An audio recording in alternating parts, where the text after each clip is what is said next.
Hey guys, this is Mr. Duck and Bubbles, and this time we're taking a look at the brand new 2015 Bionicle Lewa figure. Now, before we jump right in, I want to address a few changes. First is the obvious one. My review area, has been renovated over the holidays, so expect a much darker base part right here. This will come in handy when I'm reviewing figures that have white parts, well, white armor pieces, or white parts in general. Another thing I want to address is that there are certain things I will no longer be showing in my reviews. First of all, the obvious one is the build process. Apparently recently with YouTube, I can only make videos that are no longer than 15 minutes, which is a bit of a bummer, but I understand. So expect my reviews to be a little bit shorter. However, if my reviews are shorter, I might not bore you. Also, the parts count I will not be showing either, and I will not be showing the box either, since I will build those off screen and build the figures as you see here. Now that we have that out of the way, let's get this review underway, shall we? As you can see with all the new Bionicle figures, most of them have been updated, and Lewa's is no exception. I found this at my local Mastermind for about 17 bucks a piece, and I just picked it up right away because I had an idea for a mock, because I've used these in one of my mocks already. You can obviously see the cool parts that they have. You have the swords from the Brain Attack series. You've got the chest piece right here, which is a very interesting print. Just gotta move on the arm out of the way. And the green that they used here is actually a regular green. No light green, no translucent green, just plain old green. And I like that. It's very nice. You also have these pieces which were introduced in the Invasion from Below series. Speaking of which, I already have a few figures from that series. Expect those pretty darn soon. In the meanwhile, let's take a look at what else here. We also have the green part also carries over to these forelongs on his arms, on his forearms, legs, and his chest piece, which is a nice idea. We also have a color that I've heard about for years. It's called Heat Orange. It's basically a yellowish orange, and there are 4 of them in this set. You got 2 on the shoulders, and 2 here on the legs. You also have these, if I can just get this off, you also have these brand new armor pieces which are brand new for 2015, and these can be used in any Hero Factory building system. Specifically, the Character Creating Building System, or CCBS as most people have called it for short. They fit very nicely, and I like that. Another thing interesting is that the Bionicle figures use these friction adder pieces, which were first introduced with the Hero Factory Breakout Black Phantom set. I like the idea here, and it's very interesting. It also has a few new pieces too. I already mentioned the armor pieces, but if you look closely on... Oh, excuse me. That's better. Now if you look closely on his forearms right here, you notice that there is another new piece. This is going to be used on a few of the sets. Well, 2 actually. The Lewa and Gali, which I will be getting very soon. Hopefully. And also, another thing interesting about this is that it has these connectors, which are in a more regular yellow. And the back here is pretty bare, but originally you're supposed to have another piece here, but I took that out because I didn't like it. What's interesting is that Lewa uses the longer pieces. Now I believe Kopaka has some armor covered up back here, which was a nice idea. Some of them have it filled back here, but I think this is a really cool idea. Overall, I think this is executed very well.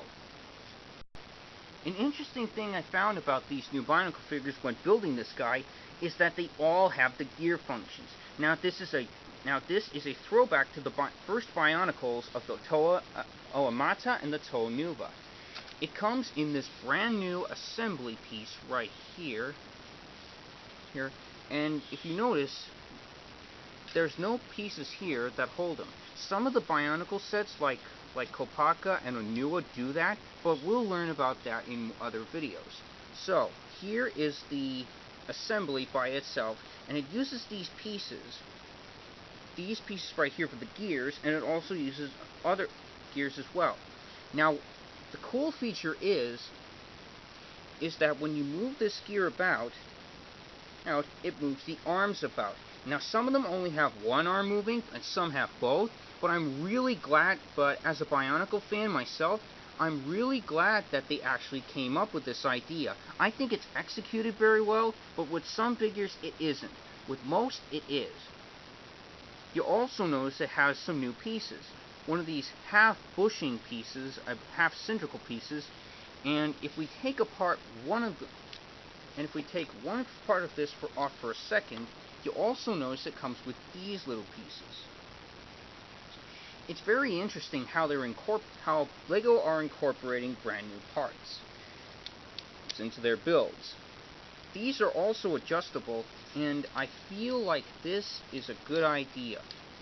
Connecting it here, and let me just straighten it up for a second.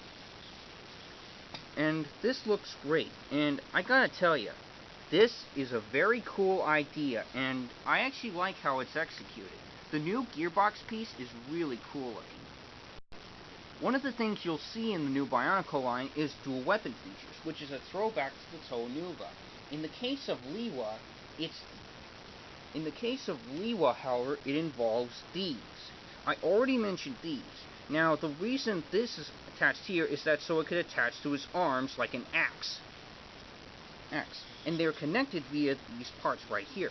Now, the cool thing is, you attach the arms, the axe part here, and the sword you just flip upside down and place here. This is actually interesting, and comparison-wise, it's a good idea, and I love the alternative uses that you have for the Bionicle figures. I do have a couple of problems. There are minor problems, but overall, this is a very cool set, and I like the dual weapon functions. I'm really curious to see how the others turn out in the first wave alone. Like all the Bionicle figures from the first wave, Lewa actually comes with a mask of his own. This is the Mask of the Jungle, which is replacing the air element. Surprisingly enough, you don't get one, but two masks for the price of one. I find this interesting because in the old days of Bionicle, you had to buy multiple blind boxes in order to get a golden mask. With these new ones, that's no longer a chore. I think many Bionicle fans are actually going to be really happy about this. They attach it here via this nub here, and they attach right here to this piece right here. Now, another cool feature they have is that they can launch the masks. You just press, all you have to do is do this, and they knock off. This is really, I actually find this kind of fun. And the mask itself, doesn't look too bad on Lewa, but aesthetically, I feel it kind of looks a little bit out of balance. But luckily, if you buy other sets, you can replace the silver bits with gold. And that's really cool. Just like the masks, you do get another feature in these sets. In this case, however, you get skull spiders. Now, there are 3 different colors for each. The one I have here is in this dark blue color, and it looks very cool. It works the same way as the masks, but there are some problems with some of the figures. In the case of Lewa's, however, you can only attach the front legs of the mask. Case in point, you can't attach the mask looking like this. However, you can do something like this. Or if you attach them, this actually puts them under the control. But luckily, if you have the brain, unfortunately, there is one problem. With some of them, you can't lift the mask. But if you bend this far enough, okay, that's still a problem. With some of them, you can't launch them. And I think that's due in part to the design, but you can still pull them off and replace them with the mask. And overall, I feel that these little guys are great. But what's especially cool about these skull spiders is that they're like mini army builders. So if you buy 12 of the 13 sets, you could have a whole swarm of these little guys crawling around attacking your figures. Overall, I think this is a very good concept and definitely worked on. There is an old saying, some simple things are best effective. So after all that talk, you're probably thinking, I like this figure. Well, actually I do. I have been playing with the Hero Factory figures for about a few years now, but with Bionicles returning, I'm glad that they're actually making use of the CCBS system. It may have a few minor problems, but they're immediately overlooked by its positives. Mostly in the new colors that they have, in parts, which will be good for collectors and mock making. The design of the figure itself is really cool. The gear function's return is also very good. And overall, I think this is a really strong figure and definitely worth the asking price of $17.99. It is cheaper in the United States, but if you're buying it in Canada, you're paying at least 20 bucks. That's actually not too bad, but if you're buying two of these, you're paying 40. Overall, I think this is a good set and definitely worth the money. So, until then, this has been Mr. Duck and Bubbles, and I'll catch you next time. And stick around for new videos coming out in 2015.